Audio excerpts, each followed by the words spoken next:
ನಮಸ್ಕಾರ. ಕೆಲವೊಮ್ಮೆ ಏನಾಗುತ್ತೆ ಅಂದ್ರೆ ತುಂಬಾನೇ ಸರಳ ಅಂತ ಅನ್ಸೋ ಘಟನೆಗಳು ಜೀವನದ ಅತಿ ದೊಡ್ಡ ಪಾಠಗಳನ್ನ ಕಲಿಸ್ಬಿಡ್ತವೆ. ಇವತ್ತು ನಾವು ಮಹಾತ್ಮ ಗಾಂಧಿ ಮತ್ತು ಕಸ್ತೂರ್ಬಾ ಗಾಂಧಿಯವರ ಜೀವನದ ಒಂದು ಇಂಥದ್ದೇ ಪ್ರಸಂಗವನ್ನ ನೋಡೋಣ. ಈ ಒಂದು ಕಥೆ ಇದೆಯಲ್ಲ, ಇದು ಸೇವೆಯ ನಿಜವಾದ ಅರ್ಥ ಏನು ಅನ್ನೋದನ್ನ ನಮ್ಗೆಲ್ಲರಿಗೂ ಮನವರಿಕೆ ಮಾಡಿಕೊಡುತ್ತೆ. ಈ ಕತೆ ಶುರುವಾಗೋದು ಸಾಬರ್ಮತಿ ಆಶ್ರಮದಲ್ಲಿ. ಅದೊಂದು ತುಂಬಾನೇ ಸಾಮಾನ್ಯವಾದ ರಾತ್ರಿ. ಎಲ್ಲೆಲ್ಲೂ ಶಾಂತವಾದ ವಾತಾವರಣ, ದಿನದ ಎಲ್ಲಾ ಕೆಲಸಗಳು ಮುಗ್ದು ಎಲ್ಲರೂ ವಿಶ್ರಾಂತಿ ಪಡಿತಿದ್ದ ಸಮಯ. ಆದ್ರೆ ಆ ಒಂದು ಸಾಮಾನ್ಯ ರಾತ್ರಿ ಒಂದು ಅಸಾಮಾನ್ಯ ಘಟನೆಗೆ ಸಾಕ್ಷಿಯಾಗತ್ತೆ. ಕರುಣೆ ಮತ್ತು ಸೇವೆ ಅಂದ್ರೆ ಏನು ಅನ್ನೋದ್ರ ಬಗ್ಗೆ ಒಂದು ಅದ್ಭುತವಾದ ಪಾಠವನ್ನೇ ಕಲಿಸಿದ ಘಟನೆಯದು. ಬನ್ನಿ, ಹಾಗಾದ್ರೆ ಆ ರಾತ್ರಿ ನಿಜವಾಗಿ ಏನಾಯ್ತು ಅಂತ ನೋಡೋಣ. ಆಶ್ರಮದ ಆ ರಾತ್ರಿಯ ನಿಶ್ಶಬ್ದ ಇದೆಯಲ್ಲ, ಅದನ್ನ ಭೇದಿಸ್ಕೊಂಡು ಇದ್ದಕ್ಕಿದ್ದ ಹಾಗೆ ಕೆಲವೊಬ್ರು ಅತಿಥಿಗಳು ಬರ್ತಾರೆ. ಅವರ ಆಗಮನ ಆಶ್ರಮದ ಆತಿಥ್ಯಕ್ಕೆ ಒಂದು ಸವಾಲನ್ನೇ ತಂದೊಡ್ಡುತ್ತೆ. ಬಂದವರು ಯಾರೋ ಸಾಮಾನ್ಯರಲ್ಲ, ಪಂಡಿತ್ ಮೋತಿಲಾಲ್ ನೆಹರು ಅವರಂತಹ ಪ್ರಮುಖ ವ್ಯಕ್ತಿಗಳು. ತಡರಾತ್ರಿಯಲ್ಲಿ ಬಂದ ಅತಿಥಿಗಳಿಗೆ ಊಟದ ವ್ಯವಸ್ಥೆ ಮಾಡೋದು ತಕ್ಷಣದ ದೊಡ್ಡ ಸವಾಲಾಗಿತ್ತು. ಈಗ ಬಾಪು ಅಂದ್ರೆ ನಮ್ಮ ಮಹಾತ್ಮ ಗಾಂಧಿಯವರ ಮುಂದೆ ಒಂದು ಸವಾಲ್ ನಿಂತಿದೆ. ಅತಿಥಿಗಳು ಬಂದಿದ್ದಾರೆ, ಆದ್ರೆ ಅಡ್ಗೆ ರೆಡಿ ಇಲ್ಲ. ಈ ಪರಿಸ್ಥಿತಿಯನ್ನ ಅವರು ಹೇಗೆ ನಿಭಾಯಿಸಿದ್ರು ನೋಡೋಣ ಬನ್ನಿ. ಅತಿಥಿಗಳ ಬಗ್ಗೆ ಯೋಚನೆ ಮಾಡೋಕ್ಕೂ ಮುಂಚೆ ಬಾಪು ಅವರ ಮನಸ್ಸಿಗೆ ಬಂದಿದ್ದೇ ಅವರ ಯೋಚನೆ. ಕಸ್ತೂರ್ಬಾ ಗಾಂಧಿ ದಿನಪೂರ್ತಿ ದುಡ್ದು ಸುಸ್ತಾಗಿ ಆಳವಾದ ನಿದ್ರೆಯಲ್ಲಿದ್ರು. ಇಲ್ಲಿ ನೋಡಿ, ಬಾಪು ಅವರು ಒಂದ್ರೀತಿಯ ದ್ವಂದ್ವಕ್ಕೆ ಸಿಲ್ಕೊಂಡ್ರು. ಒಂದ್ ಕಡೆ ದಿನವಿಡೀ ದುಡಿದು ಸುಸ್ತಾಗಿ ಮಲಗಿರೋ ತಮ್ಮ ಪತ್ನಿಯನ್ನ ಎಬ್ಬಿಸೋಕೆ ಅವ್ರಿಗೆ ಮನ್ಸೇ ಇರ್ಲಿಲ್ಲ. ಮತ್ತೊಂದ್ ಕಡೆ ಹಸಿದು ಬಂದಿರೋ ಅತಿಥಿಗಳಿಗೆ ಊಟ ಹಾಕ್ಬೇಕಾದ ಜವಾಬ್ದಾರಿ.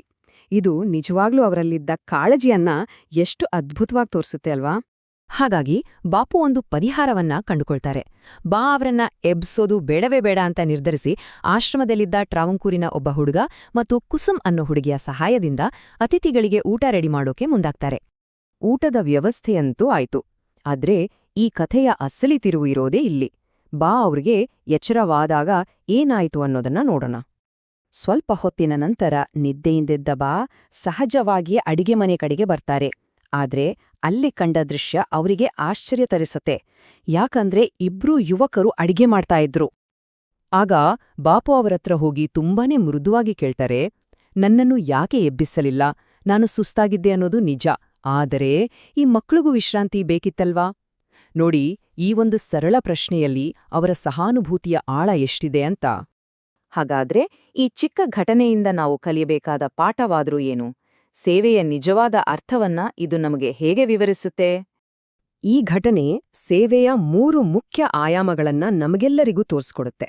ಮೊದಲನೇದು, ಮಾಡಬೇಕಾದ ಕೆಲ್ಸಕ್ಕೆ ಗೌರವ, ಅಂದ್ರೆ ಅತಿಥಿಗಳಿಗೆ ಊಟ ಬಡಿಸೋದು. ಎರಡನೇದು, ಆ ಕೆಲ್ಸ ಮಾಡ್ತಿರೋ ಕಾರ್ಯಕರ್ತರಿಗೆ ಗೌರವ. ಮತ್ತು ಮೂರನೇದು ಹಾಗೂ ಅತಿ ಮುಖ್ಯವಾದದ್ದು, ಅವರ ವಿಶ್ರಾಂತಿಗೂ ಕೂಡ ಗೌರವ ಕೊಡೋದು. ಅವರ ಆಕ್ಷೇಪದ ಹಿಂದೆ ಇದ್ದಿದ್ದೇ ಈ ಸಹಾನುಭೂತಿ. ಅಂದ್ರೆ ಸೇವೆ ಅಂದ್ರೆ ಸುಮ್ನೆ ಒಂದ್ ಕೆಲ್ಸ ಮಾಡಿ ಮುಗ್ಸೋದಲ್ಲ, ಆ ಕೆಲ್ಸ ಮಾಡ್ತಿರೋ ವ್ಯಕ್ತಿಯ ದೈಹಿಕ ಮತ್ತು ಮಾನಸಿಕ ಸ್ಥಿತಿಯನ್ನ ಅರ್ಥ ಮಾಡ್ಕೊಳ್ಳೋದು, ಅವರ ಸುಸ್ತುನೂ ಕೂಡ ಪರಿಗಣಿಸೋದು. ಗುರುದೇವರು ಹೇಳಿದ ಹಾಗೆ ಇತರರ ಬಗ್ಗೆ ಈ ರೀತಿಯ ಒಂದು ಸಂವೇದನೆ ಮತ್ತು ಸೇವಾ ಮನೋಭಾವವೇ ನಮ್ಮನ್ನ ಒಂದು ಉನ್ನತ ಮಟ್ಟಕ್ಕೆ ಕರ್ಕೊಂಡು ಹೋಗುತ್ತೆ. ಮತ್ತು ಬಾಪು ಅವರ ಜೀವನವೇ ಇದಕ್ಕೆ ಒಂದು ದೊಡ್ಡ ಸಾಕ್ಷಿ. ಸರಿ, ಈ ಕಥೆ ಕೇಳೋಕೆ ತುಂಬಾನೇ ಸ್ಫೂರ್ತಿದಾಯಕವಾದಿದೆ.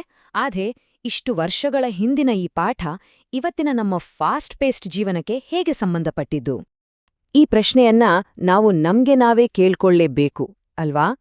ನಮ್ಮ ಮನೆಯಲ್ಲಿರ್ಬೋದು, ನಾವು ಕೆಲ್ಸ ಮಾಡೋ ಜಾಗದಲ್ಲಿರ್ಬೋದು, ಅಥವಾ ನಮ್ ಸುತ್ತಮುತ್ತ ಇರೋ ಜನರ ಶ್ರಮವನ್ನ ನಾವು ನಿಜವಾಗ್ಲೂ ಗಮನಿಸ್ತೀವಾ? ಅದಕ್ಕಿಂತ ಮುಖ್ಯವಾಗಿ ಅವರಿಗೂ ವಿಶ್ರಾಂತಿ ಬೇಕು ಅನ್ನೋ ಅಗತ್ಯವನ್ನ ನಾವು ಗೌರವಿಸ್ತೀವಾ?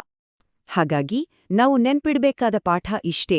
ನಿಜವಾದ ಸೇವೆ ಅಂದ್ರೆ ಸುಮ್ನೆ ಒಂದು ಕೆಲ್ಸವನ್ನ ಮುಗಿಸೋದಲ್ಲ, ಆ ಕೆಲ್ಸದಲ್ಲಿ ಭಾಗಿಯಾಗಿರೋ ಪ್ರತಿಯೊಬ್ಬ ವ್ಯಕ್ತಿ ಬಗ್ಗೆನೂ ಕರುಣೆ ತೋರ್ಸೋದು, ಅವರ ಶ್ರಮದ ಜೊತೆಗೆ ಅವರ ವಿಶ್ರಾಂತಿಯನ್ನೂ ಕೂಡ ಗೌರವಿಸೋದು.